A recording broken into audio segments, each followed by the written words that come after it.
Assalamualaikum warahmatullahi wabarakatuh. Berjumpa lagi dengan saya di channel YouTube saya Ensiklopedia Ahmad Fauzi. Di dua video sebelumnya saya sudah menyampaikan salah satu AI yang sangat bermanfaat untuk menyusun naskah ilmiah. Di video kemarin saya juga membahas bagaimana caranya mencari referensi ilmiah menggunakan salah satu website AI. Di video kali ini kita tetap mempelajari tool AI atau tool kecerdasan buatan yang dapat membantu mengoptimalkan dan mengefisiensi kita dalam menyusun naskah ilmiah. Dan di video-video selanjutnya di hari-hari ke depan kita akan mengeksplorasi berbagai tool atau teknologi AI yang dapat mengefisiensi kerja kita menyusun naskah ilmiah dan mengoptimalkan kualitas naskah ilmiah yang kita hasilkan.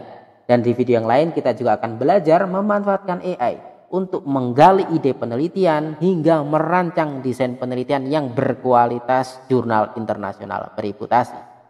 Ya, perkembangan AI sangat pesat, bahkan gambar-gambar yang saya munculkan di video-video terakhir merupakan gambar yang saya hasilkan menggunakan AI yang lain. Ya, di video yang lain akan kita bahas bagaimana caranya membuat gambar menggunakan AI. Dan di video yang lain pun juga akan nanti saya bahas bagaimana juga membuat video dari AI juga. Nah, ini kebetulan gambarnya kita lihat ya, ada dosen sangat bersemangat ya, kemudian mukanya sumringah depan laptop sedang mencari referensi ilmiah. Nah, ini prompt itu bisa kita masukkan ke website tersebut sehingga menghasilkan gambar semacam ini. Oke, kita langsung bahas ya, apa yang akan kita pelajari di video kali ini. Kalau kita ingat di dua video sebelumnya, di video yang kemarin ya, kita sudah belajar bagaimana caranya menyusun draft ilmiah menggunakan AI secara sekejap, dan sudah saya bagikan prompt rahasianya sehingga kita bisa menyusun naskah sesuai keinginan kita yang komponen-komponennya lengkap dan kualitasnya juga berlevel jurnal internasional bereputasi. Karena kita tidak bisa menggunakan prompt asal-asalan, ada aturannya, ada struktur prompt yang nanti mengoptimalkan hasil tulisan yang dihasilkan oleh AI. Nah, kemudian di video yang kemarin ya, yang video sebelumnya saya juga telah mengajarkan bagaimana dari draft yang sudah kita dapatkan itu kita lengkapi dengan referensi ilmiah.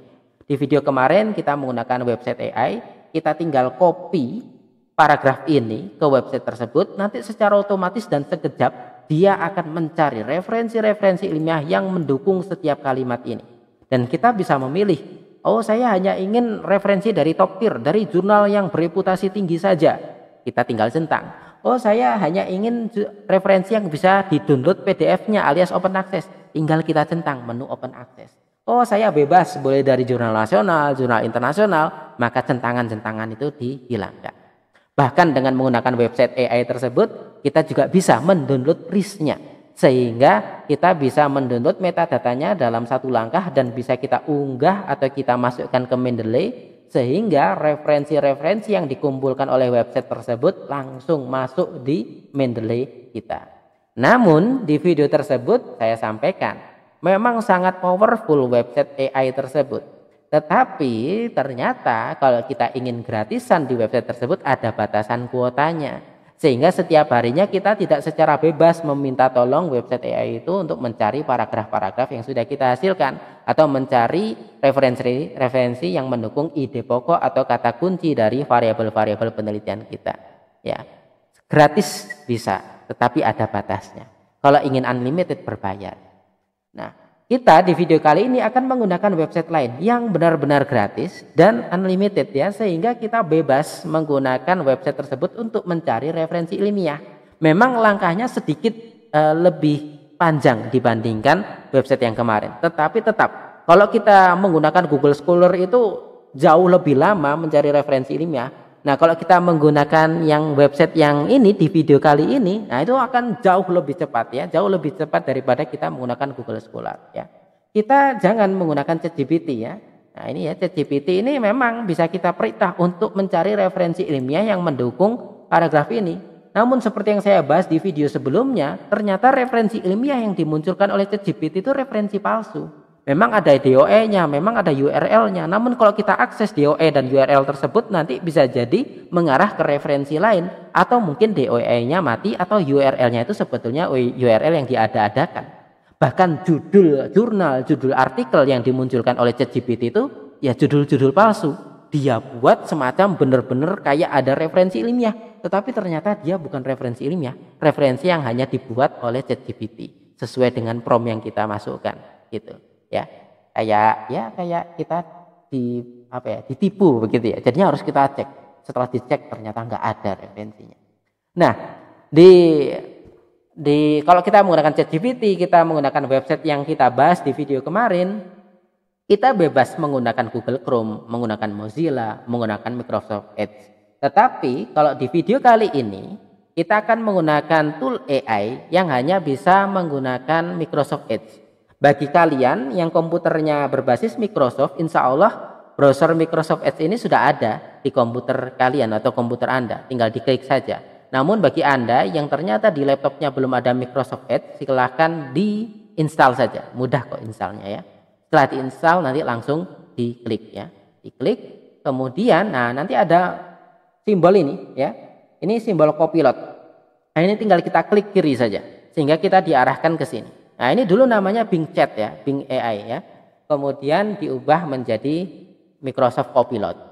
Nah, kemudian nanti kita bisa masukkan paragrafnya di sini.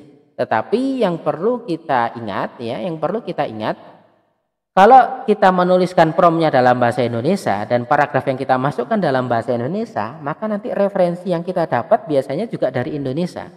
Sehingga paragraf yang kita miliki ini harus berbahasa Inggris, prompt atau perintah atau instruksi yang kita masukkan juga harus dalam bahasa Inggris. Nah kalau saya nggak bisa bahasa Inggris misalkan, ya sudah kita bisa menggunakan Google Translate, nggak masalah. Ya, meskipun hasil translate-nya kurang bagus, tetapi Copilot ini sudah paham dengan keinginan kita. Sehingga ini tinggal kita copy saja, kemudian kita buka Google Translate, kemudian kita masukkan perintahnya. Tolong carikan referensi ilmiah hanya dari jurnal internasional bereputasi. Ini harus kita tegaskan biar nanti referensinya tidak dari blog, tidak dari Wikipedia begitu. Untuk mendukung setiap kalimat yang ada di paragraf ini. Nah, gitu. Kemudian titik 2 kita paste si paragraf yang sudah kita punya tadi. Sehingga di sisi kanan otomatis ya sudah muncul bahasa Inggrisnya. Nah, ini tinggal kita copy saja, kemudian kita salin ke sini, ya. Sebelum kita salin, kita coba scroll ke sini. Nah, di sini tipe percakapannya ada 3 macam ya. Ada lebih kreatif, ada lebih tepat, tapi ada juga tengah-tengah. Saya biasanya menggunakan tengah-tengah. Karena kalau yang opsi ini kadang dia nggak mau mencarikan referensi ilmiah. Tetapi kalau di tengah-tengah ini ya, conversationnya more balance ini, kita bisa meminta dia mencari referensi ilmiah. Nah, dia ask me anything ini kita paste tadi ya, kalimat yang sudah bahasa Inggris tadi. Jangan lupa juga promptnya juga tercopy ya. Nah, kemudian tinggal kita enter. Nah, setelah kita enter tinggal kita tunggu saja. Namun ya berbeda dengan website AI yang kemarin saya bahas, yang tadi kalau gratisan terbatas itu ya.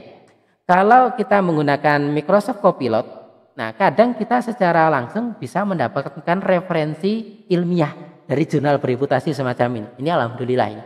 Tetapi kadang juga ternyata referensi yang dia cari tidak semuanya ilmiah atau dari awal tidak ilmiah. Dia ngambil dari Wikipedia, dia ngambil dari website orang, dia ngambil dari Blogspot.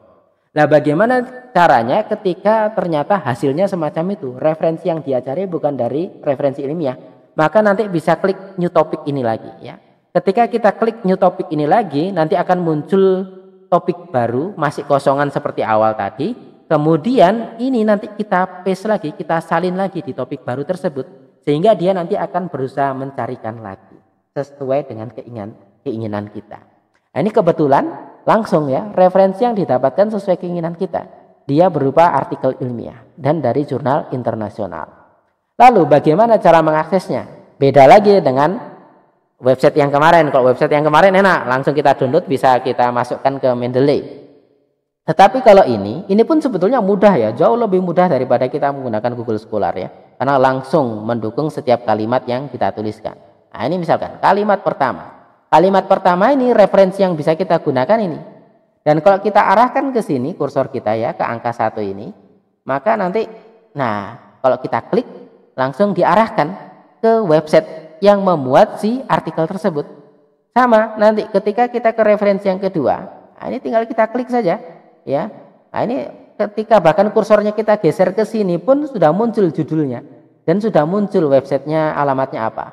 Nah, ini bisa langsung kita klik, nah, sehingga nanti di new tab langsung. Nah, ini sejak tahun kemarin kalau nggak salah sudah discontinue ya. Tapi sampai tahun 2022 atau 2023 dia itu sebetulnya Q1, Q2. Nama jurnalnya IJI. Nah, tapi tetap bisa kita citasi ya, karena ini bagus ya jurnalnya sebetulnya. Kemudian ini tinggal kita klik saja sehingga nanti ke arah jurnal ya, referensi yang sudah dimunculkan di sini. Ini juga kita klik saja. Gitu ya. Begitu juga paragraf-paragraf lain, langsung saja nanti kita copy ke sini, nanti akan muncul referensi-referensinya. Begitu. Tapi ingat ya, jadikan bahasa Inggris dulu. Biar nanti referensi yang didapatkan tidak berbahasa Indonesia. Meskipun nanti promnya atau perintahnya tolong carikan dari jurnal internasional, tetapi kalau bahasa Indonesia tetap biasanya referensi yang dia cari dalam bahasa Indonesia. Oke, demikian penjelasan saya terkait bagaimana caranya menggunakan Copilot untuk mencari referensi ilmiah secara gratis dan secara sekejap. Di video selanjutnya akan kita bahas AI lain untuk mengoptimalkan penulisan dan penelitian kita. Dan semua link-link tersebut akan saya cantumkan di kolom deskripsi di bawah video-video ini ya. Nanti tinggal di scroll ke bawah, nanti silakan diklik tautan dari video yang ingin Anda pelajari kalau mungkin ada video yang terlewat dari Anda. Terima kasih. Assalamualaikum warahmatullahi wabarakatuh.